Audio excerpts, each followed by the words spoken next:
वालेकुम स्टूडेंट्स। तो आज हम 10th क्लास बायोलॉजी के chapter number 1 human digestive system का topic number 1.3 disorders of the digestive system इसको डिटेल से स्टडी करेंगे।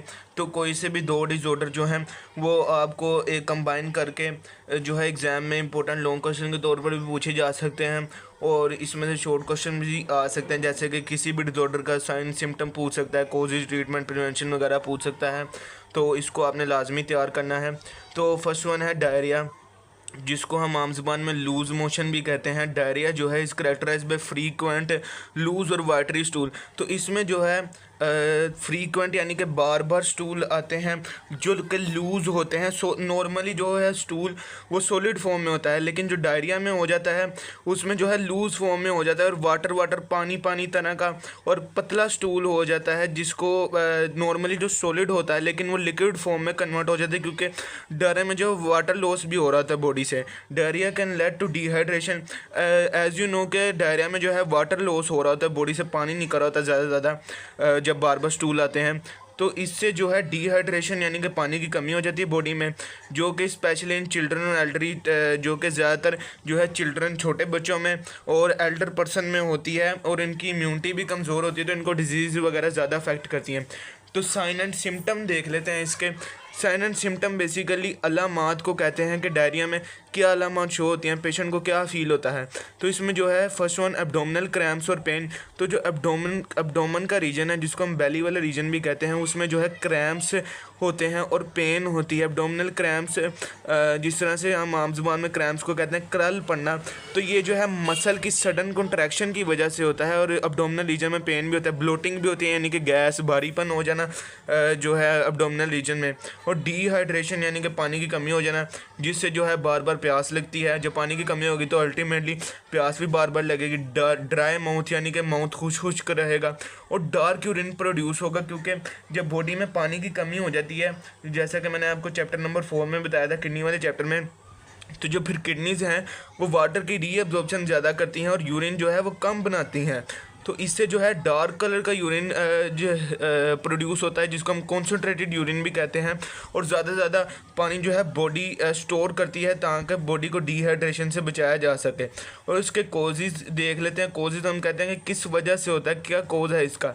तो इन्फेक्शंस की वजह से डायरिया हो जाता है, जिसमें बैक्टीरियल इन्फेक्शन जो कि बैक्टीरिया की वजह से होते हैं, वायरल इन्फेक्शन जो कि वायरस की वजह से होते हैं, और पैरासाइटिक इन्फेक्शंस की वजह से भी हो सकता है। Parasites basically disease causing agents हैं जो कि डिजीज़ कोज करते हैं।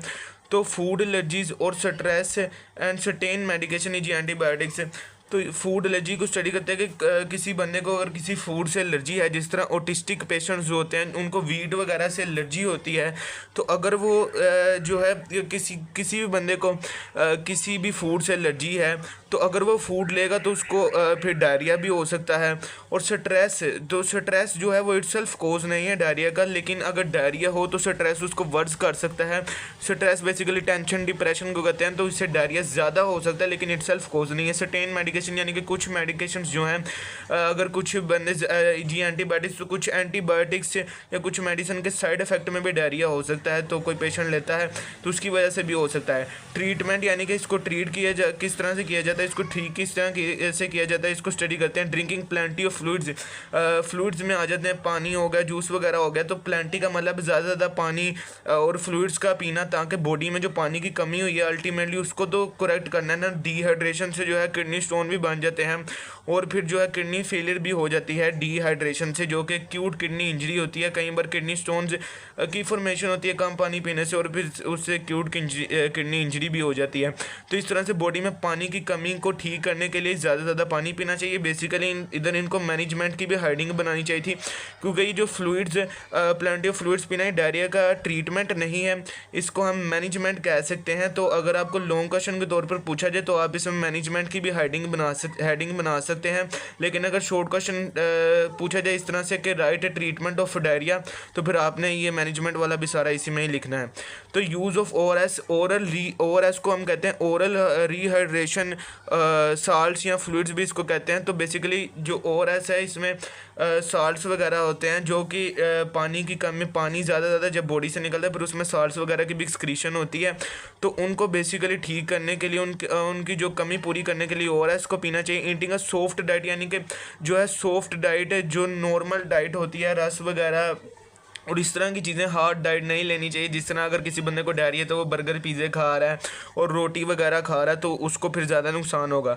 Using anti diarrhoeal medication, anti diarrhoeal medication जो कि डायरिया को ट्रीट करने में, एंटी का मतलब ही उसका होता है उल्ट, तो डायरिया को ट्रीट करने में एंटी डायरियल मेडिकेशन जो नॉर्मली अब कॉमनली यूज़ होती हैं हमारे पाकिस्तान में, फ्लैजल वगैरह, एंटॉक्स वगैरह, तो वो टेकिंग एंटीबायोटिक्स और other treatment in severe cases. तो जो सीवियर केसेज, जो वर्स्ट केसेज हैं, जब जिसमें डायरिया ज़्यादा हो जाता है तो उसमें एंटीबायोटिक्स और अदर ट्रीटमेंट्स भी दिए जा सकते हैं जो डॉक्टर्स बेहतर बता सकते हैं। प्रिवेंशन, तो प्रिवेंशन में ये होता है कि इसको प्रिवेंट, इससे हिफाजत किस तरह से की जाए।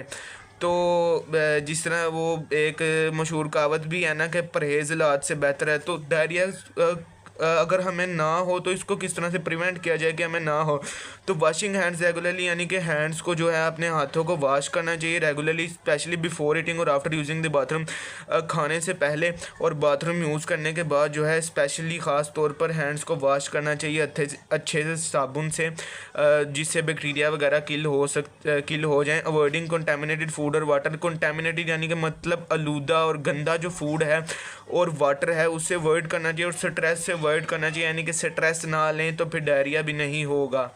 तो सेकंड वन है कॉन्स्टिपेशन, जिसको हम आम जुबान में कब्ज़ भी कह देते हैं। तो इसको स्टडी करते हैं। Constipation is a condition in which faeces are not eliminated from the body at regular interval. तो बॉडी का एक रेगुलर टाइम है जिसमें फीसिस जो है, स्टूल जो है, उसने बॉडी से निकालना ही निकालना है क्योंकि वो वेस्ट है।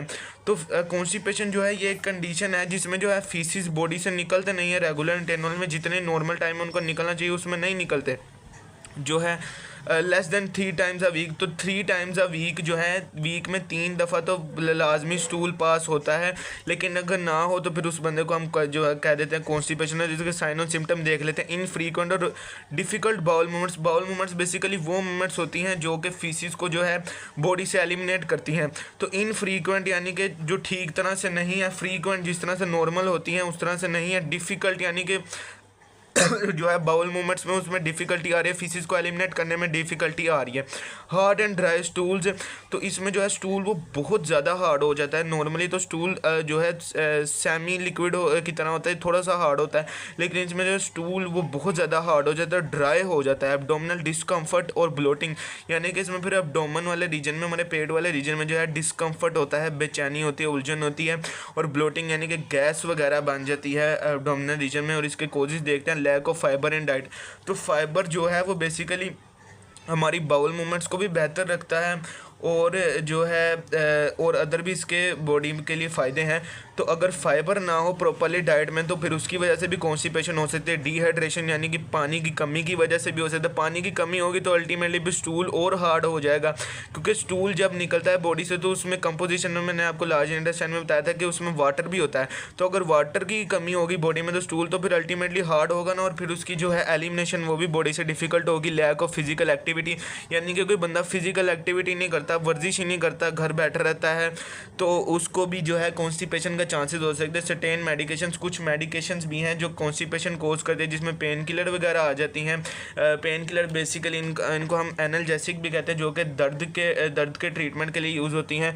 आयरन सप्लीमेंट्स, यानी कि अगर कोई बंदा आयरन सप्लीमेंट्स ले रहा है, उसकी बॉडी में आयरन की कमी है, तो अगर वो आयरन के सप्लीमेंट्स लेता है तो उसकी वजह से भी डायरिया हो सकता है। अदर डिजीज़, और कुछ अदर डिजीज़ हैं जिसमें कॉन्स्टिपेशन रहती है, जिस तरह के डायबिटीज़, जिसको हम शुगर की बीमारी भी कहते हैं, जिसमें जो है पेनक्रियाज, लबलबा जो है हमारा ऑर्गन, वो जो है इंसुलिन ठीक तरह से सिक्रीट नहीं करता, और फिर अल्टीमेटली जो ब्लड में है ग्लूकोज का लेवल, शुगर का लेवल बढ़ा रहता है, तो इसको हम डायबिटीज़ कहते हैं। ट्रीटमेंट में देख लेते हैं इसका।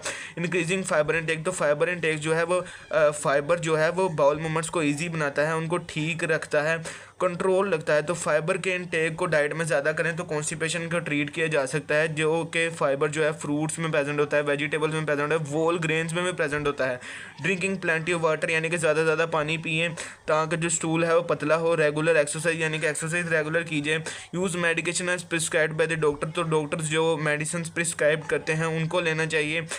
लेकिन हमारे पाकिस्तान में उल्टा होता है, हम खुद ही अनप्रिस्क्राइब्ड मेडिसिन ही ले रहे होते हैं जो कि बहुत नुकसानदेह, डॉक्टर की प्रिस्क्रिप्शन के बगैर जो है मेडिसिन नहीं लेनी चाहिए डॉक्टर की एडवाइस के बगैर। प्रिवेंशन में देख लेते हैं इसकी, eating a high fibre diet, drinking plenty of fruits यानी कि ज़्यादा पानी पिया जाए, डिहाइड्रेशन ना होने दी जाए, बॉडी में सफिशिएंट वाटर का इंटेक किया जाए जो कि 8 से 12 गिलास है डेली का, तो वो पीना चाहिए, और हाई फाइबर डाइट जो है वो लेनी चाहिए। अब नेक्स्ट पर अल्सर देख लेते हैं जो कि पाकिस्तान में बहुत से लोगों को है ये भी बीमारी अल्सर जो है। तो peptic ulcer the source that develop in the wall of elementary कनाल, तो एलिमेंट्री कनाल बेसिकली मैंने आपको बताया इसको हम एलिमेंट्री कनाल कहते हैं, जिसमें डाइजेस्टिव ऑर्गन्स भी आ जाते हैं। तो ये जो अल्सर है ये सोर है जो कि वॉल ऑफ एलिमेंट्री कनाल में डेवलप है। तो सोर को हम कहते हैं ज़ख़म, तो ये देखिए स्टमक में जिस तरह से दिखा हुआ है कि ज़ख़म हुआ है तो इसको हम अल्सर कहते हैं। इसलिए develop in wall of the stomach, और ये जो है आमतौर पर स्टमक में ही डेवलप होता है, स्टमक की वॉल्स में, और इसको हम गैस्ट्रिक अल्सर का नाम देते हैं अगर स्टमक में डेवलप हो। लेकिन जो है ये डुडेनम में भी जो स्मॉल इंटेस्टाइन का फर्स्ट पार्ट है उसमें भी हो सकता है, और इसको डुडेनल अल्सर कहते हैं, और ईसोफेगस में भी हो सकता है। तो अगर ईसोफेगस में अल्सर हो जाए, जख्म हो जाए, तो हम इसको ईसोफेगस अल्सर कहते हैं। और ये जो है अदर 2 डिजीज़ जो हैं डाइजेस्टिव सिस्टम के डिसऑर्डर हैं, डायरिया और कॉन्स्टिपेशन, उन सब से ये जो है ज़्यादा ख़तरनाक है अल्सर। वो जो पहले वाली हैं इनकी तो मैनेजमेंट करके भी ठीक हो सकता है अगर सीवियर केस ना हो, लेकिन जो अल्सर हो जाता है वो फिर ज़्यादा नुकसान होता है बॉडी के लिए। तो साइन और सिम्टम देख लेते हैं इसके, बर्निंग स्टमक पेन, और इसमें जो है स्टमक में बर्निंग होती है यानी कि जो है जलन वगैरह होती है, और ये ज़्यादातर तब वर्स होती है जब बंदा खाना खाता है, तो तब फिर बर्निंग होती है, जलन होती है, स्टमक में पेन होती है, दर्द होती है, उसको चेस्ट वाले रीजन में पेन होती है, स्टमक में पेन होती है जो पेशेंट होता है इसका अल्सर का। रश ऑफ सलाइवा आफ्टर रीगर्गिटेशन, तो रीगर्गिटेशन बेसिकली इसको मैं आपको बताता हूँ कि कई दफ़ा इस तरह से होता है कि फूड जो है वो स्टमक से वापस जो है इसोफेगस में आ जाता है, और इसोफेगस के थ्रू मुंह में आने की करता है, जो कि एसिडिक फूड होता है, स्टमक से जो है इसोफेगस में आ जाता है। तो उसकी प्रिवेंशन के लिए जो है सलाइवा बॉडी ज़्यादा सिक्रीट करती है, जो कि ओरल कैविटी में सलाइवा सिक्रीट होता है, और फिर जो एसिड ऊपर की तरफ आ रहा होता है, एसिडिक फूड जिसको हम काइम कहते हैं, तो फिर बेसिकली उसकी एसिडिटी को न्यूट्रलाइज करती है, एक डिफेंस मैकेनिज्म है, और इसको हम रश ऑफ सलाइवा आफ्टर रीगर्गिटेशन कहते हैं। लॉस ऑफ जो है एपेटाइट यानी कि जो पेशेंट होता है अल्सर का, उसको भूख कम लगती है, उसको खाने की जो है उसको भूख ही कम रहती है, वो ज़्यादा खाना खाता ही नहीं है, नॉर्मल भी नहीं खाता, नॉर्मल से कम ही खाता है, और फिर अल्टीमेटली उसका वेट लॉस भी होता है, वो कमज़ोर हो जाता है, उसका वज़न कम हो जाता है। Blood vomiting in severe cases, तो कुछ सीवियर केस होते हैं जिनमें जो है वोमिटिंग होती है और उसमें ब्लड भी होता है, ब्लड वोमिट भी हो सकती है। तो कोजेज़ देख लेते हैं जो कि अल्सर का कोज़ क्या है, किस वजह से होता है। Infection due to Helicobacter pylori bacteria, तो बेसिकली एक एच पाइलोरी भी हम इसको कहते हैं। तो ये एक बैक्टीरिया है जो कि स्टमक में जाता है, तो फिर उधर भी ये अल्सर कोज कर सकता है यानी कि ज़ख़म कोज कर सकता है। Long term use of non steroidal anti inflammatory drugs, तो कोई बंदा है जो वो ज़्यादा देर तक जो है non steroidal anti inflammatory drugs को यूज़ करते हैं, जिसको हम एनसेड भी कहते हैं, बेसिकली एनाल्जेसिक हैं, पेन किलर्स हम इनको आम जुबान में कहते हैं। तो पेन किलर्स का ज़्यादा यूज़ करता है जो कि नहीं करना चाहिए। पेन किलर्स किडनीज़ को भी नुकसान पहुंचाते हैं और स्टमक को भी नुकसान पहुंचाते हैं। तो अगर रेगुलर टर्नल लॉन्ग टर्म ज़्यादा टाइम के लिए यूज़ करते हैं तो वो भी स्टमक अल्सर कोज कर सकते हैं। एक्सेसिव अल्कोहल कंजम्पशन, तो शराब की जो कंजप्शन है वो ज़्यादा अगर करें, अल्कोहल की कंजप्शन ज़्यादा करें। अल्कोहल ज़रूरी नहीं कि हम शराब से लें, कितने तरीक़ों में भी अल्कोहल आ जाती है, तो उसकी वजह से भी हो सकता है। इसकी डिटेल में मैं जाना नहीं चाहता। स्मोकिंग जो है, सिगरेट अगर कोई बंदा ज़्यादा पीता है तो उसमें भी स्टमक जो है अल्सर हो सकता है। स्ट्रेस यानी कि स्ट्रेस, टेंशन, डिप्रेशन अगर लेता है, ये जो मैंने आपको बात जो है डायरिया और जो है कॉन्स्टिपेशन में बताई है कि डायरेक्ट कोज नहीं है, डायरेक्टली कोज नहीं करता, लेकिन ये जो सिम्टम्स को है वर्स बना सकता है। अगर किसी बंदे को पहले से ही अल्सर है और वो स्ट्रेस डिप्रेशन लेगा तो फिर उसको ये कंडीशन जो है, ये सिम्टम्स जो हैं वो ज़्यादा महसूस होंगे।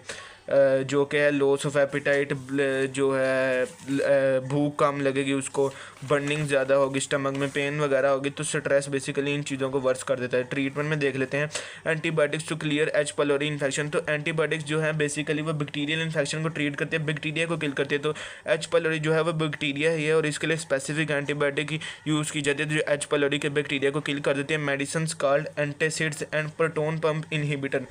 तो एंटासिड्स जो मेडिसिन हैं इनका भी यूज़ किया जाता है, बेसिकली मैनेजमेंट में आ जाता है। एंटासिड्स जो मेडिसिन होती हैं बेसिकली इसमें बेस वगैरह भी हम यूज़ कर लेते हैं जिसमें सोडियम हाइड्रोक्साइड वगैरह भी आ जाती है।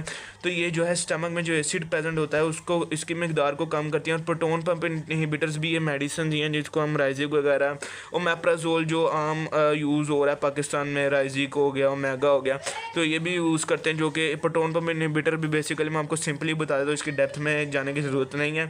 ये भी एसिड को ही न्यूट्रलाइज करती हैं, स्टमक एसिड को कम करती हैं। तो ये एसिड जो हैं, ये जो मेडिसिन है ये भी स्टमक अल्सर के ट्रीटमेंट में यूज़ होती है। प्रिवेंशन देख लेते हैं कि इससे किस तरह से बचा जा सकता है।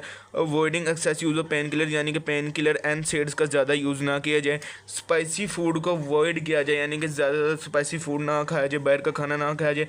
और बैलेंस डाइट जिसमें carbohydrates, protein, lipids equal ratio में हो जो कि बॉडी को चाहिए वो यूज़ कीजिए। तो इससे जो है स्टमक अल्सर की प्रिवेंशन हो सकती है और डुडिनल अल्सर और जो गैस्ट्रिक अल्सर उसकी प्रिवेंशन की जा सकती है।